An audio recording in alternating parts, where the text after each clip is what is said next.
특히 당신이 유대인의 모든 풍속과 문제를 아심이니이다. 그러므로 내 말을 너그러이 들으시기를 바라나이다. 더불어 예루살렘에서 젊었을 때 생활한 성.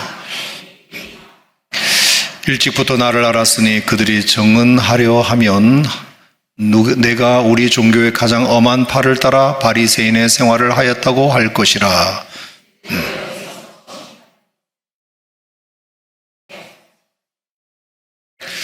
이 약속은 우리 12지파가 밤낮으로 간절히 하나님을 받들어 섬김으로 얻기를 바라는 바인데, 아그리빠 왕이여, 이 소망으로 말미암아 내가 유대인들에게 고소를 당하는 것이니이다.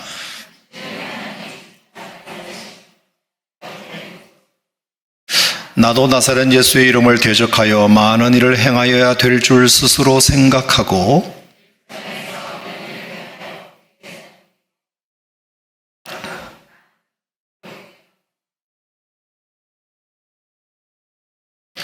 또 모든 회당에서 여러 번 형벌하여 강제로 모독하는 말을 하게 하고 그들에 대하여 심히 격분하여 외국 성에까지 가서 박해하였고,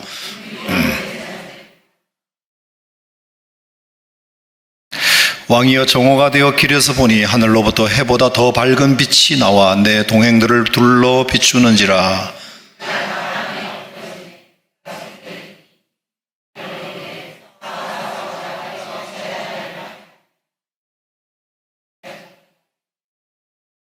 내가 대답하되 주님 누구시니까? 주께서 이르시되 나는 네가 박해하는 예수라. 일어나 너의 발로 서라. 내가 내게 나타난 것은 곧 네가 나를 본 일과 장차 내가 내게 나타날 일에 너로 종과 증인을 삼으려 함이니. 아멘. 자, 오늘은 지난주에 이어서 담대함의 원천 두 번째 시간을 좀 가져보겠습니다. 자, 담대함의 원천 두 번째 시간입니다. 자, 사도 바울의 삶은 지금까지도 그랬지만 특히 26장을 읽으면서는 정말 이 담대함이 어디서부터 기인했을까? 담대함의 원천은 무엇일까? 도대체 무엇이 그를 이렇게 담대하게 만들까? 참 궁금함을 자아내는 본문이 아닐 수가 없어요.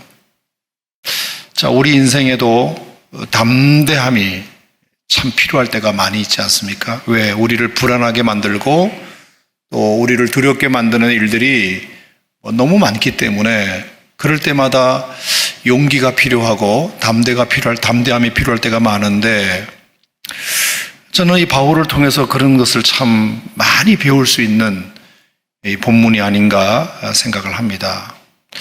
자, 그도 그럴 것이 계속 제가 말씀드리지만 지금 26장은 헤롯 아그리빠 왕 앞에 죄수의 몸으로 바울이 서 있는 겁니다. 자, 죄수가 그냥 파출소 순경 앞에만 있어도, 경찰서장 앞에만 있어도, 판사 앞에만 있어도 벌벌벌벌 떨릴 수밖에 없는데, 헤롯 아그리빠 왕 앞에, 자기의 목숨을 죽일 수도 있고 살릴 수도 있는 사람 앞에 서 있다면 어떻게 주눅들지 않을 수 있겠습니까? 어떻게 담대할 수 있겠습니까? 게다가 이 헤롯 아그리빠는 헤롯 아그리빠 2세라고 말씀드렸죠. 그의 아버지가 1세인데 그 1세는 너무나 유명한, 여러분 잘 아시는 대로 야고보를 죽인 사람입니다. 이 야고보는 예수님의 12제자 중에 한 사람이고, 이 야고보가 예수님의 12제자 중에 첫 순교자가 됩니다. 첫 순교자를 만든 장본인이 헤롯 아그리빠 2세의 아버지입니다. 그리고 베드로를 옥에 가두었던 사람이기도 하고, 하나님께 영광을 돌리지 못해서 결국에 충이 먹어 죽은 사람이 그 아버지입니다. 그 헤롯 아그리빠 1세의 삼촌이 헤롯 안티파스입니다. 침례 요한을 죽인 사람이죠. 무시무시한 집안입니다. 그 헤롯 안티파스의 아버지가 대헤롯입니다. 예수님이 태어날 당시에 2살 아래의 아들 남자아이는 다 죽여라. 아주 피비린내 나는 그런 살인 행위를 저질렀던 사람이 대헤롯입니다. 자, 그러니까 그런 집안의 출신 헤롯 아그리파 2세, 그냥 아무렇지 않은 왕 앞에 서 있는 것만 해도 주눅들 수밖에 없는데, 그런 무시무시한 악행을 자행한 기독교인에 대하여 특히 악행을 많이 자행한 헤롯 집안의 왕 앞에 지금 죄수의 몸으로 바울이 서 있다는 말입니다. 그리고 여러분 25장 13절에서 이미 우리가 봤죠. 25장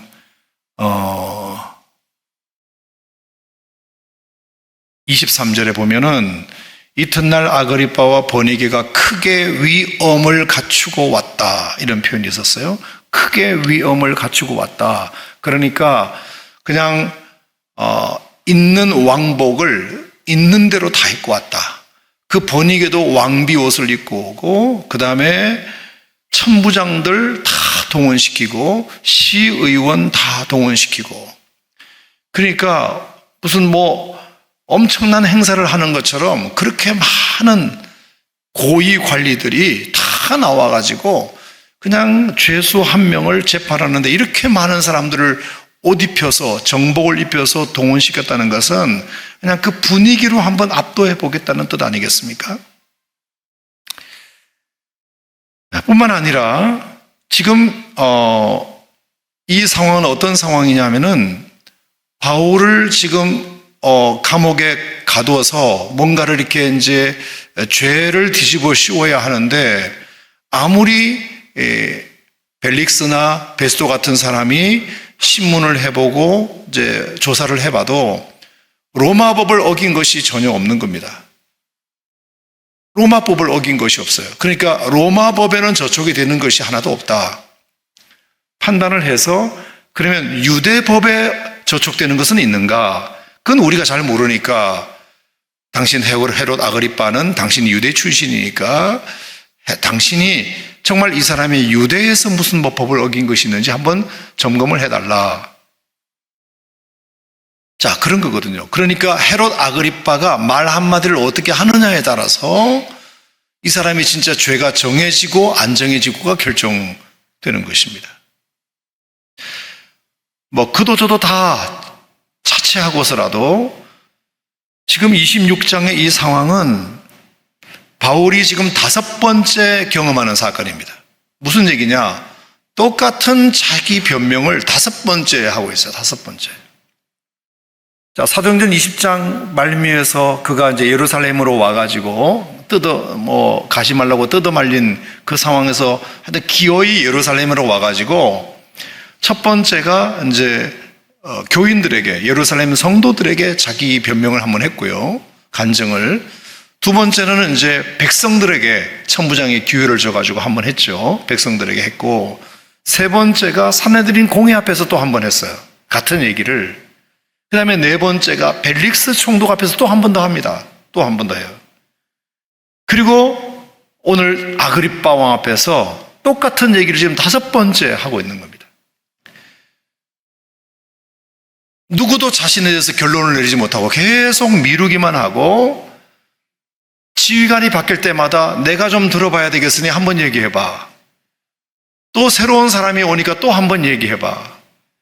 여러분, 같은 얘기를 5번씩이나 반복하면서 재판이 끝나지도 않는 이 지루한 세월을 지금 바울은 보내고 있는 거거든요. 그러니까 주눅들어야 맞고요, 피곤해야 맞고요, 또 절망스러워야 맞고요, 우울해져야 맞아요. 도대체 나는 언제까지 이런 일을 반복해야 되는 거야? 어디 그냥 녹음기 틀어놨으면 좋겠다 싶을 정도로 또 얘기해보라, 또 얘기해봐라. 결론 내려줄 것도 아니면서 계속 얘기는 해보라고 하지. 이런 상황이 반복되고 있는 상황이 지금 26장의 상황이 되었다.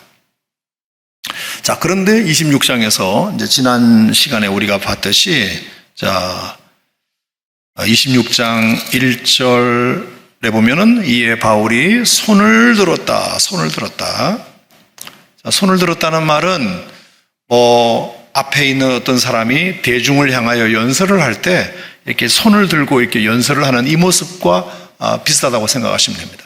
그러니까 굉장히 자신 있는 소리죠.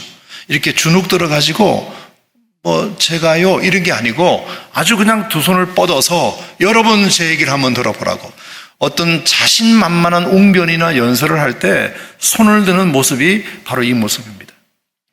그 다음에 변명을 했다는 말했는데, 이 변명이라는 말은 구차하게 자기를 좀 봐달라고 하소연하는 것이 아니고, 정확한 번역은 변증.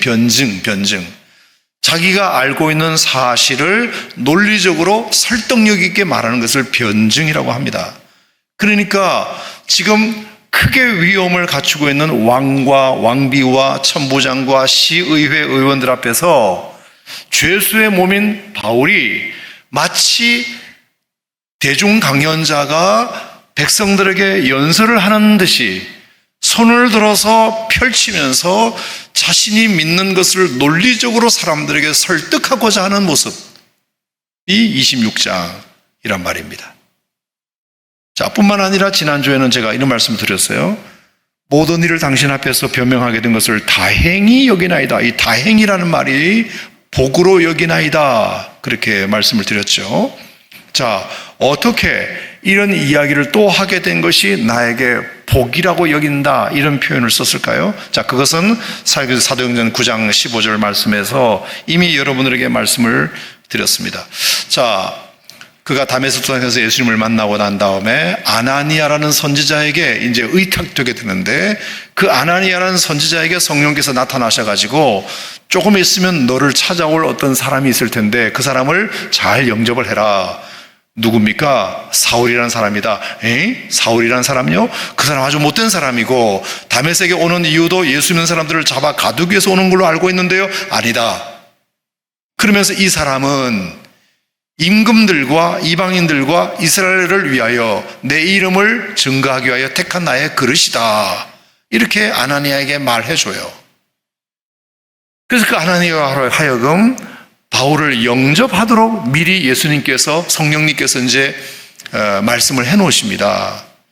자, 그래서 아나니아에게 바울이 왔고 그 바울과 이제 지내면서 안수도 해주고 기도도 해주고 그래서 치료도 해주고, 그리고 하나님이 전날 나에게 주신 그 음성을 바울에게 들려주는 이제 일을 하게 된단 말입니다. 자, 그때 바울은 왜 나를 오늘 예수님이 나를 만나셨고 아나니아 선지자에게 오게 되었는지를, 그 이유를 아나니아를 통해서 듣게 됩니다. 내 이름을 위하여, 이 사람은 내 이름을 위하여 이방인들과 임금들과 이스라엘 백성들에게 내 이름을 전하기 위하여 택한 나의 그릇이다. 주님께서 오늘 만나주신 그 예수님의 음성을 아나니아를 통해서 듣게 됩니다. 그 뜻을 듣게 돼요. 하나님의 약속이죠. 자, 그때부터 정말 바울은 하나님이 나를 이것 때문에 부르셨다는 것을 확신하고서는 닥치는 대로 이스라엘 백성들에게 복음을 전합니다. 그리고 13장부터는 이방인들에게 열심히 복음을 전해요. 하나님의 약속, 나를 부르신 하나님의 뜻이 그거기 때문에 어쨌든 간에 이방 땅에 살고 있는 유대인들에게도 열심히 복음을 전하고 이방인들이 열심히 복음을 전합니다. 하지만 마지막 숙제가 하나 남았어요. 그게 뭐죠? 임금들과, 하나님이 분명히 나에게 아나니아 선지자를 통해서 임금들에게도 복음을 전할 기회를 주신다고 했는데 언제지? 했는데 오늘 사도행전 26장에서 아그리빠 왕이, 그 높은 고위관리들이, 어르신들이, 나으리들이 저렇게 좋은 옷을 차려입고 내 앞에 둘러 진을 치고 있으니 하나님이 드디어 나에게 사도행전 9장 15절에서 아나니아를 통해서 나에게 주신 하나님의 뜻을 실천할 수 있는 기회가 왔구나. 그래서 복으로 여기나이다. 참 제가 설교하면서도 참 신통방통하다 그런 생각이 들어요. 너무 참 바울의 마음이, 바울의 생각이 참 대단하다 그런 생각을 합니다. 자, 그래서 그 담대함, 내가 어떤 고난에 직면해 있을지라도 하나님의 약속이 나를 통하여 실현되는 현장이라는 믿음이 있으면 담대할 수 있다. 아멘입니까, 여러분? 그게 굉장히 중요해요. 내가 비록 고난 가운데 있어도 이거 하나님의 뜻 안에 있는 거다. 하나님의 약속이 이루어지는 지금 현장이다. 이 마음이 있으면 내가 고난을 당하든 부에 처하든 빈에 처하든 그것은 우리에게 하등의 중요한 것이 아니라는 것을 우리에게 지난주에 가르치셨습니다.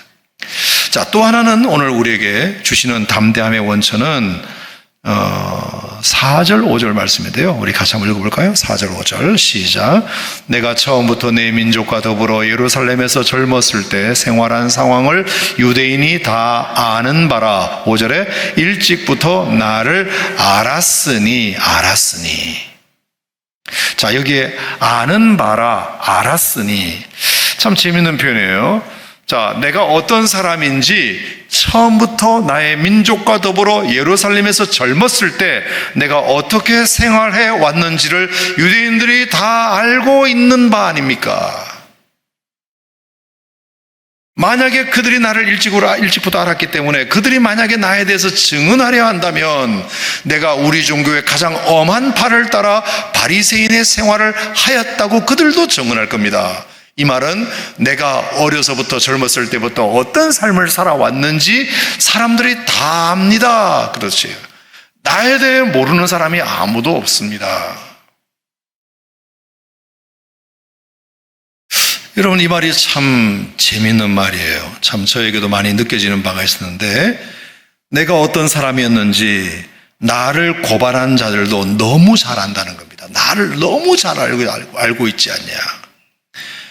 얼마나 내가 하나님에 대한 열심도 컸으며 정통 유대인의 교육을 잘 받았으며 엄하게 가말리엘 문화에서 배웠다는 것을 누구보다도 잘 알고 있습니다. 여러분, 이 말이 주는 또 다른 뉘앙스는 이런 것이에요. 내가 무엇을 숨기면서 살아오지 않은 사람입니다. 이런 뜻입니다. 나는 보이는 게 다고, 내가 말한 게 다고, 내가 알려준 게 다고, 당신들이 나에 대해서 본 것이 전부입니다. 나는 지금까지 무엇을 숨기면서 살아본 적이 없습니다. 앞에서 하는 말과 뒤에서 하는 말이 다르다거나 무슨 비밀이 있다거나 공개하지 못할 사실이 있다거나 딱 그런 거 없는 사람입니다. 여러분들은 다 나를 이미 어려서부터 봤습니다. 내가 무엇을 숨기면서 살아오지 않았습니다. 여러분, 이 말이 사람을 담대하게 만드는 또 하나의 비결이라고 생각이 들어요. 투명한 거죠. 투명한 거. 뭘 이렇게 숨겨놓는 것이 없는 거, 비밀이 많은 것, 이게 아니고 그냥 다 투명한 거죠. 투명하니까 담대한 거죠. 자, 여러분 사도행전 20장을 잠깐 한번 보시겠어요? 자, 앞에 20장 31절. 바울이 사도행전 20장에서 31절인데요. 31절.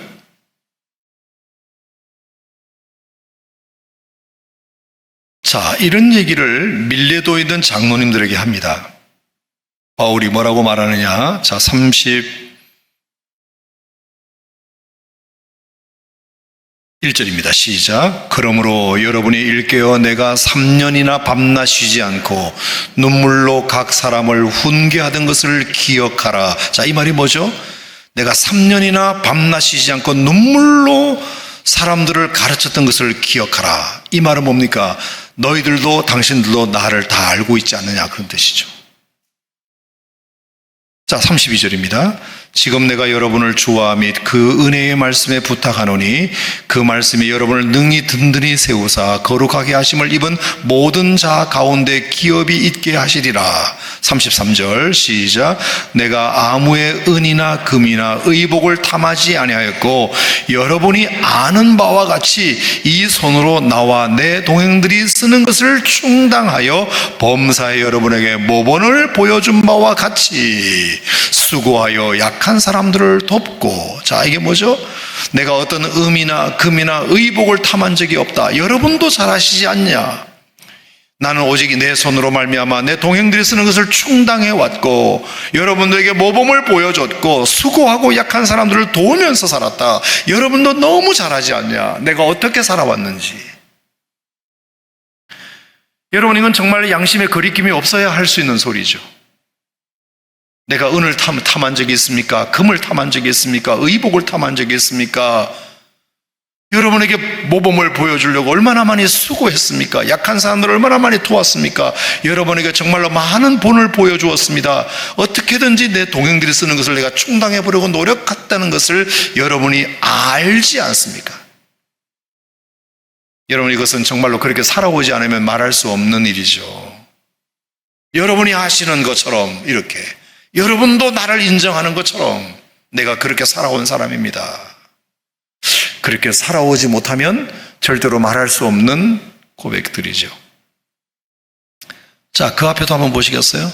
자, 17절 말씀, 17절. 자, 같이 읽어봅시다. 바울이 밀레도에서 사람을 에베소로 보내어 교회 장로들을 청하니 오매 그들에게 말하되 아시아에 들어온 첫날부터 지금까지 내가 항상 여러분 가운데서 어떻게 행하였는지를 여러분도 뭐하는 바니? 아는 바니.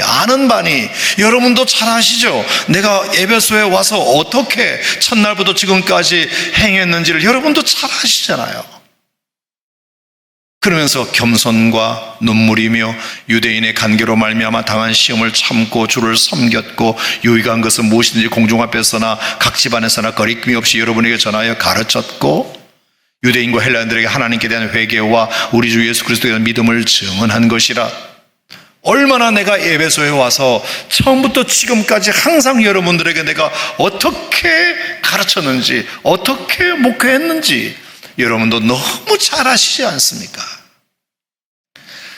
자, 이 표현이 우리에게 주는 교훈은 뭘까요? 담대함은 어디서 나오는 것이다? 이런 데서 나오는 것이다. 여러분도 아시는 것처럼 내가 어떻게 살아왔는지를 여러분 잘 아시지 않습니까?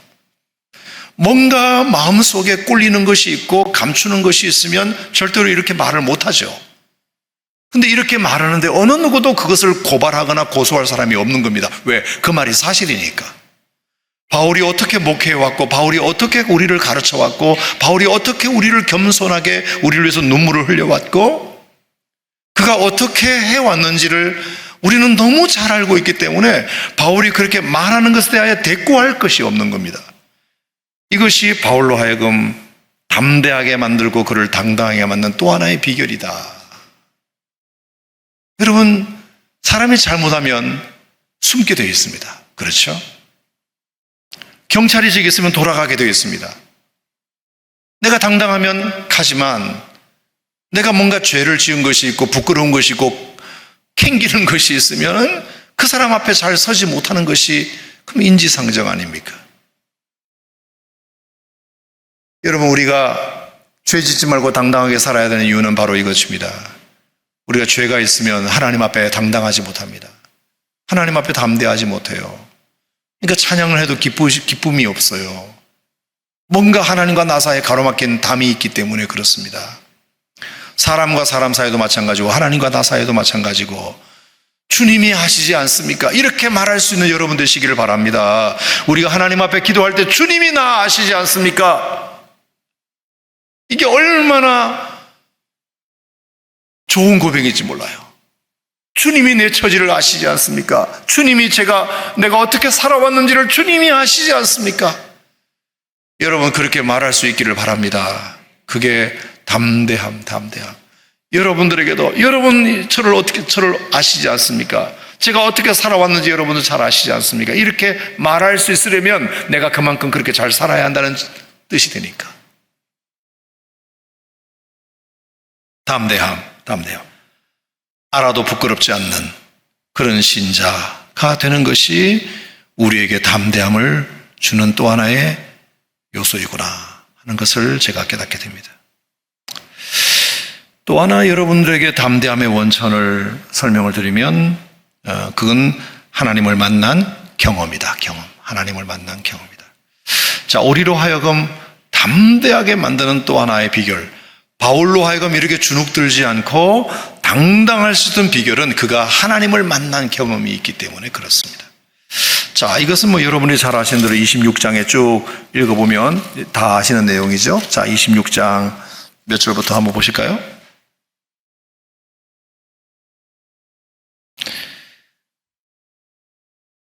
자, 다메섹으로 가다가, 자, 13절 봅니다. 13절 시작. 왕이여, 정오가 되어 길에서 보니 하늘로부터 해보다 더 밝은 빛이 나와 내 동행들을 둘러 비추는지라. 자, 9장에 있는 내용을 다시 간증하는 거예요. 자, 14절 우리가 다 땅에 엎드러짐에 내가 소리를 들으니 히브리 말로 이르되 사울아 사울아 네가 어찌하여 나를 박해하느냐.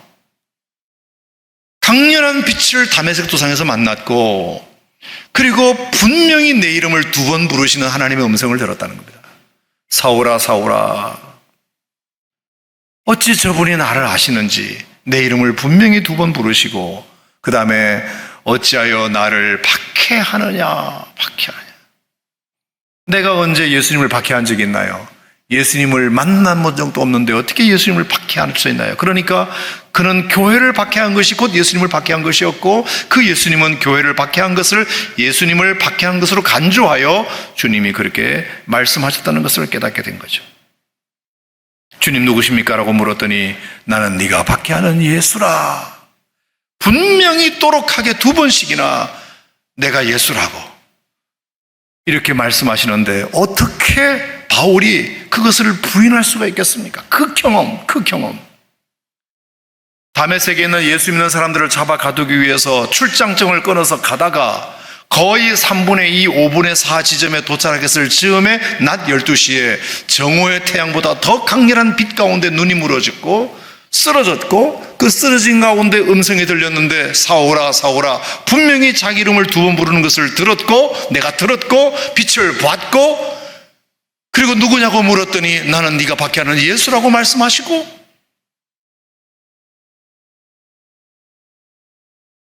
그래서 16절에 일어나 너의 발로 서라. 그래서 섰더니 하늘에서 무슨 음성이 들렸다? 내가 너에게 나타난 것은 네가 나를 본 일과 장차 내가 너에게 나타날 일에 대하여 너로 종과 증인을 삼으려 함이니, 내가 너를 통해서 나의 종으로 그리고 나의 증인으로 삼고자 내가 너를 부른 것이다. 그렇게 분명하게 누구신지, 왜 나타나셨는지, 그리고 나를 통해서 어떤 일을 하기를 원하시는지에 대하여 명확한 경험이 바울에게 있기 때문에 그것이 담대함이 되어 누구를 만나도 자신이 있는 겁니다. 내가 예수의 복음을 전하는데 너무나 담대할 수밖에 없고, 뭐 그까지 박해가 좀 있어도, 반대가 있어도 주님이 나에게 명령하시고 나를 만나신 그 경험이 너무나 강렬하기 때문에 그게 하나도 두렵지 않은 겁니다. 그리고 어떤 기회든지 그 기회를 다 예수 그리스도의 복음을 전할 수 있는 기회로 삼고, 그러니까 오늘 26장도 너에 대해서 한번 얘기해봐라고 아그리빠가 아주 권위 있는 말로 툭 던져도 자기는 그것을 주눅들지 않고 담대하게 또 하나님이 나에게 복음을 전할 수 있는 기회를 주셨구나. 그래서 아그리빠에게 지금 5번째 반복하는 자기 간증이지만 또 간증하는 겁니다. 또 이 간증을 통해서 저 중에 누군가 한 사람이라도 예수 믿을 수만 있다면, 내가 전하는 이 복음을 듣고 예수 그리스도를 내 삶의 구주와 주님으로 영접할 수만 있다면 5번이 아니라 50번이라도 나는 할 수 있다. 아멘. 이 마음이 바울에게 들었기 때문에 이렇게 용기 있게 나서게 된 거죠. 저는 그래서 신앙의 담대함이라고 하는 것은 다른 데서 있는 것이 아니고, 신앙의 연조나 교회의 무슨 직분이나 이것이 우리를 담대하게 하는 게 아니고, 내가 하나님을 만난 분명한 경험, 그것이 있는 사람들은 확실히 담대해요. 내가 주님을 개인적으로 만난 경험이 있는 거예요. 저는 그래서 여러분들에게 이걸 꼭 부탁드리고 싶어요. 자, 이사야도 보면 이사야 6장에서 그 이사야가 66장까지 정말로 그 히스기야 시대에, 그 암울한 시대에, 그리고 망해가는 그 나라의 선지자로서 메시지를 전하는데 하나님으로 부름받게 되었는데, 그 엄청난 수고와 고난과 역경을 견디면서 그가 이사야로서 선지자의 사명을 감당하게 된 이유도 이사야 6장에서 그가 성전에서 만난 하나님 경험 때문이죠. 그가 성전에 들어갔더니 뭐 천사가 날갯짓을 하면서 날개가 뭐 위에 아래 뭐 밑에 이러면서 거룩하다 거룩하다 거룩하다. 그 거룩한 하나님의 영광을 보고 압도당하여 화로다 나는 망하게 되었도다. Woe is me. 화로다 나는 망하게 되었도다. 감히 인간이 하나님을 볼 수 없는데 내가 하나님을 보았기 때문에 나는 이제 망했구나. 나는 이제 죽었구나.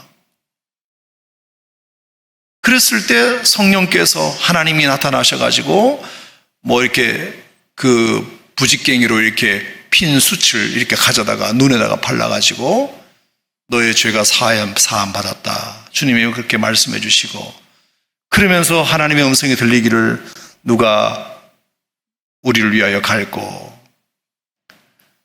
그 부르심의 음성을 듣고 이사야가 주여 내가 여기 있나이다 나를 보내소서 한 거잖아요.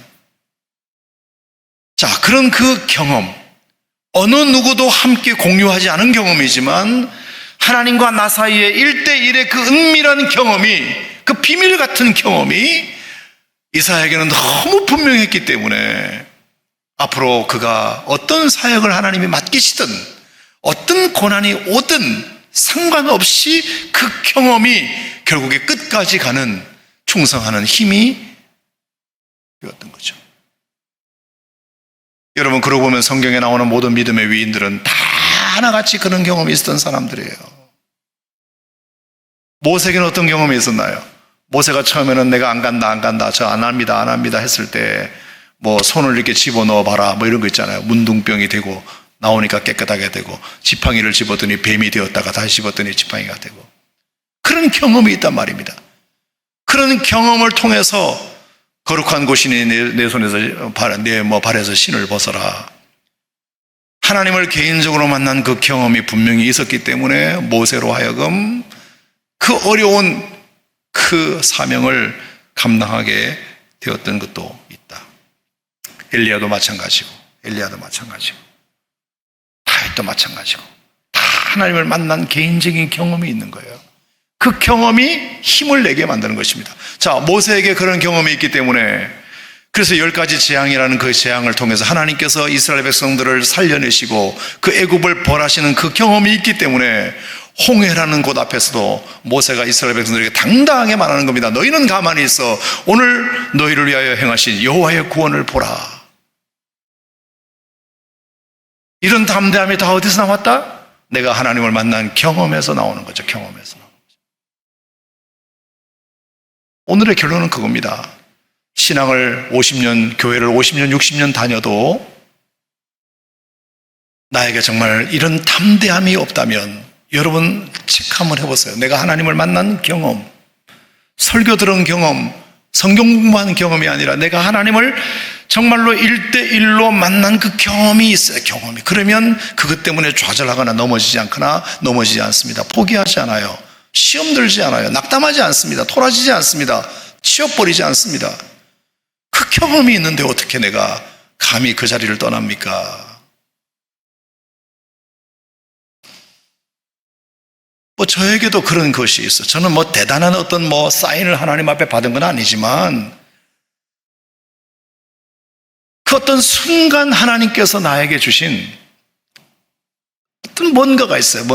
예컨대 고등학교 3학년 때 뭐 다 수십 번 간증했으니까 다 치우고 어쨌든 대학에서 한번 떨어진 그날 제가 어느 합창단 공연에 가서 이제 노래를 하고 나의 하나님 어찌하여 나를 버리시나이까 이러면 눈물 막 흘리고 그리고 나서 저 영진 침묵의 어머니 새벽 기도하시는 그 이제 새벽 기도하시는 그 재단에 가서 제가 이 기도는 드린 것 같아요. 제가 이미 대학에 한번 떨어졌고 근데 하나님께서 나를 부르신 것에 대한 분명한 사인은 고등학교 2학년 때 있었고 근데 제가 그것을 무시하고 어쨌든 내가 하고 싶은 것이 있었기 때문에 그걸 나는 먼저 하겠다 이렇게 생각하고 원서를 넣었는데 어쨌든 떨어져서 그날 너무 상심해가지고 딱 아무도 없는 그 새벽 기도실, 지하 기도실에 딱 들어갔는데 하나님 앞에 내가 그런 기도를 드린 것 같아요. 하나님, 걸레 같은 나를, 이 걸레 같은 나를 하나님이 쓰시겠냐고. 정말로 제가 하나님 앞에 온전히 깨끗하게 쓰임 받으려면 어느 일반 대학에 내가 원서를 넣지 않고 신학대학을 바로 가야 이게 깨끗한 순전한 사역자인데, 이미 나는 지금 외도를 한번 해보려고 어디로 다른 데를 신청했다가 그게 안 되니까 내가 여기 온 것 같은 느낌. 그래서 정말 고등학교 3학년에 참 어린 나이지만 이 걸레 같은 나를 하나님이 그래도 쓰시겠냐고. 어떤 음성을 들은 건 아닌 것 같아요. 음성을 들은 건 아닌데 그냥 눈을 감고 이렇게 기도하는데 어떤 하나님의 미소가 보여서, 하나님의 미소가 그냥 연하게 웃으시는 그 미소 같은 순간 저에게 싹 스쳐갔어요. 이랬어. 걸레 같은 이 못난 나도 하나님이 쓰시겠냐는 그런 기도에 하나님이 이렇게 살짝 웃으시는 그 미소가 저는 잊을 수가 없어요. 그래서 확신을 갖게 된 거죠. 하나님이 나에게 찡그리지 않고 웃으셨다. 아무 말씀해 주시지 않았지만 그 미소가 나에게 너무 힘이 되고 위로가 되었습니다. 어느 누구에게도 내가 이 낙방 사실을 알리지 않고 어머니 아버지도 내가 어디 있는지도 모르고 그랬는데 그때 용기가 나가지고 당당하게 집에 먼저 들어가서 어머니 아버지, 제가 신학대학 후기에 원서 넣겠습니다. 이것은 이미 고등학교 2학년 때 하나님이 침례병원에서 1박 2일 내가 입원했을 때 주님이 내게 주신 소명인데 내가 그거 까먹고 딴 거 해보려고 이렇게 나서다가 하나님이 나에게 이렇게 막으시는 것 같고, 처음에 신학대학을 갔는데 너무 힘들었습니다. 내가 여기 왜 왔나? 너무 재미없고 너무 분위기도 우중충하고 뭐 공부하는 게 맨날 그런 공부만 하고 너무너무 힘들긴 했지만 그때마다 자꾸 생각하는 겁니다. 그때 하나님이 나에게 보여주신 옅은 미소가 나에게 있었다. 그 하나님의 뜻이다. 그러니까 자꾸 힘을 내게 되고 어떤 신학 공부가 나에게 힘을 내게 한 것이 아니고 내가 하나님을 그 지하 기도에서 만난 짧은 그 경험이 저로 하여금 힘을 내게 만드는, 하물며 여러분 이사야처럼, 하물며 이렇게 바울처럼 확실하게 이름을 2번 불러주시고 만나셨는데 어떻게 이게 담대함이 되지 않을 수 있겠습니까? 제가 오산교회에 와가지고 2006년, 2007년도에 너무 힘들었을 때, 이미 다 지나간 얘기지만 그때 천일대행진을 시작하고 출애굽기 정도 끝났을 때, 보통 이제 출애굽기가 끝나니까 창세기 50장이고 출애굽기 40장이잖아요. 그 90일이잖아요. 90일. 그러니까 3개월 정도 지난 거죠. 3개월 정도 지났을 때 이제 그 봉투 사건, 이름 안 적힌 봉투 사건, 그게 저한테는 참 힘이 됐고요. 되게 힘이 됐고, 하나님이 저에게 이런 일을 하신 것이 하나님의 뜻이다. 더 힘을 내자. 그런데도 여전히 피곤한 건 피곤하더라고요. 피곤하고 힘들고 지치고 고단하고 내가 이걸 왜 한다 했을까? 막 이러면서 계속 원망과 이런 것이 됐는데, 모세오경이 다 끝나고 신명기가 34장까지 있으니까 모세오경이 총 한 180일 걸렸어요. 한 6개월 정도 걸렸단 말입니다. 모세오경 끝나는 데만. 근데 모세오경 마지막 신명기 34장에 어떤 장면으로 그게 끝나죠? 모세가 죽는 장면으로 끝나요. 나이는 120살이고 눈이 흐리지 않고 기력이 쇠하지 않은, 아직도 창창하게 일할 수 있는 모세를 하나님이 억지로 죽이세요. 너는 이제 요단강을 못 건너간다. 너 여기서 죽어라. 그래서 신명기 34장 몇 절에 보면 모세가 여호와의 말씀대로 죽어, 이런 표현이 나와요. 기력이 쇠한 것도 아니고 눈이 흐린 것도 아니고 병이 걸린 것도 아니고 암이 걸린 것도 아니고 교통사고가 난 것도 아닌데 노환도 걸린 것도 아닌데 하나님의 말씀에 의하여 죽어요. 그냥 죽어요. 얼마나 제 마음속에 그게 도전이 되었는지 몰라요. 모세는 진짜 억울하겠다. 너무 힘들었겠다. 40년 그렇게 직사게 고생해놓고 요단강 한번 건너가게 하자는 그 소원을 하나님이 못 들어주냐? 얼마나 억울하고 원망스러웠겠습니까? 근데 하나님의 말씀대로 죽어라는 그 표현이 그렇게 제게 울림이 되었어요. 이제 한 6개월 지났고 앞으로 천일대행진 끝나려면 아직도 몇 년이 남았지만 제가 여호와의 말씀대로 죽겠습니다. 모세도 죽었다는데 제가 죽겠습니다. 그런 기도를 드린 기억이 나요. 그런 기도를. 그랬더니 그 고등학교 3학년 제가 떨어진 그날 지하 기도실에 들어가서 이 걸레 같은 저도 하나님이 쓰시겠습니까? 라고 물었을 때 하나님이 보여주던 그 옅은 미소를 한 번 더 봤어요. 제가 어떤 말씀도 해주신 적은 없지만 그냥 제가 하나님 말씀대로 저도 죽겠습니다 라는 그 고백을 한마디 했을 뿐인데 하나님이 그것에 대하여 옅은 미소를 보이시면서 좋아하신다는 느낌을 받았어요. 그게 저에게는 또 한 번의 힘이 되었어요. 그래서 그 나머지를 버틸 수 있는 그 버텨가는 힘이 되었단 말이에요. 힘이 되었다. 여러분, 저는 여러분들에게도 하나님께서 어떤 힘들고 어려울 때마다 주시는 경험들이 있으리라 생각합니다.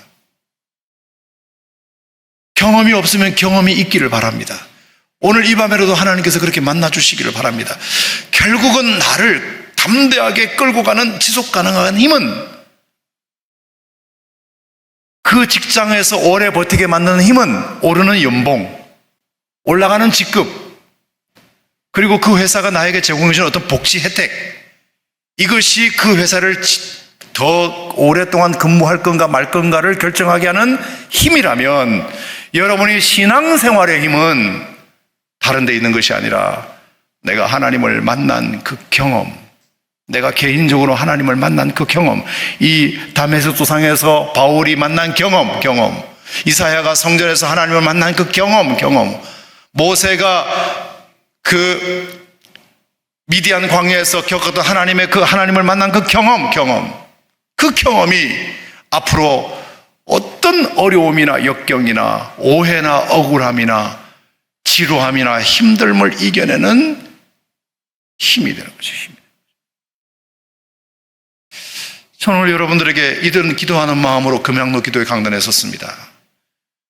하나님, 우리 교회 성도들이 왔다리 갔다리 신앙생활 하지 말고 뭐 한번 하자 해놓고 또 중간에 포기하고 이러지 말고 뭐 그냥 누가 시험 넣는다고 해서 그냥 나 안 해 하고 또 뛰쳐나가지 말고 정말로 끝까지 하나님 앞에서 자신의 자리를 성실하게 지키며 주님 부르시는 그날까지 충성된 봉사자로 하나님 앞에 헌신하게 할 수 있으려면 저도 안 되고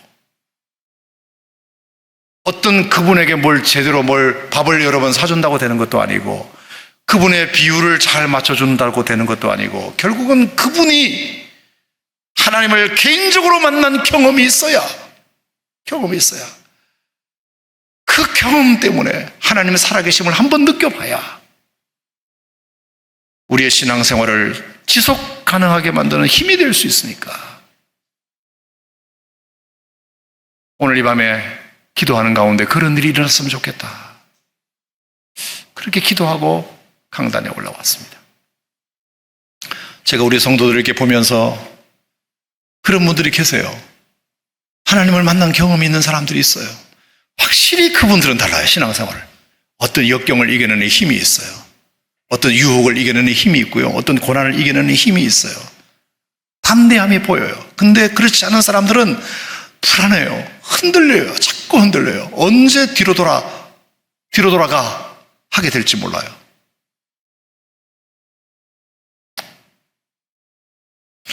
오늘 이 밤에 하나님 앞에 다른 것보다 하나님, 나 오늘 밤에 당신 만나고 싶습니다. 하나님을 만나고 싶습니다. 하나님 얼굴 한번 보고 싶습니다. 하나님의 그 음성 한마디라도 듣고 싶습니다. 그랬을 때 하나님이 여러분들에게 보여주시든지 들려주시든지 느끼게 해주시든지 그런 은혜가 있기를 축복합니다. 우리 시간 기도하고 찬양하겠습니다. 하나님 아버지 감사드립니다.